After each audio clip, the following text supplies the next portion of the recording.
අලුත් අධ්‍යාපන ක්‍රමය ඇති වුණා. ඒකෙන් දැන් ඒ නැවතත් නැති වුණා. දැන් දෙකට තියන්න තිබ්බ ඉස්කෝල නැතත් එකහමාරට වැටලා තියෙනවනේ. මේකට ඇත්තටම මේකට හේතුනේ කිසි තේරුවක් නැති දේවල් කරන්න යන එක. මම මෙතන හේතුව උනේ. ඉතින් අපි තේරුමක් තියෙන දෙයක් කරොත් අපිට කටි කැමති වෙයිද? නැත්නම් හැමදාම බෑ අකමැති වෙයිද?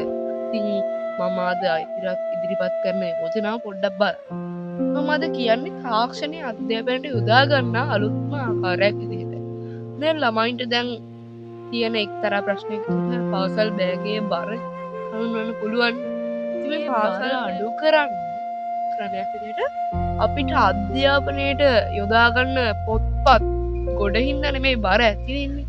ඒක නැති කරන්න ක්‍රමයක් විදිහට ටැබ් එකක් පාවිච්චි කරන්න පුරු කරා නම් මේ අධ්‍යාපනයේ ළමයින්ට තියෙන අමාරුව නැතිනව නේද?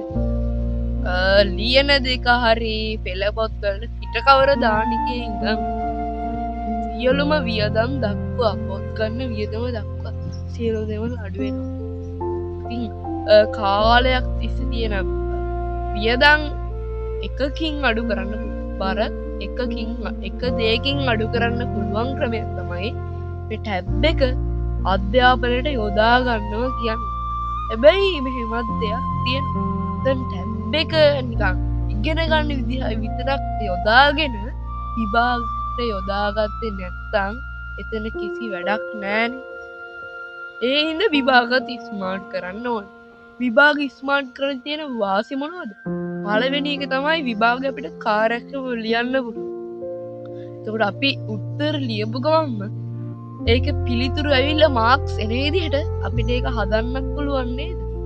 ඊට පස්සේ 1 2 3 තෝරලා එතනින්ම අවශ්‍ය තැන්වලට යන විදිහට අපිට මේ දැනටමත් ළමයි ගොඩක් සමාජ මාධ්‍ය ඒකම තාක්ෂණයක ගොඩක් නැඹුරුයිනේ. ඒවට ඉඩ දීලා ළමයි මේ වගේ දෙයක් හැදුවනම් කෝඩ් ගන්න ළමයි පාවිච්චි කරනවා.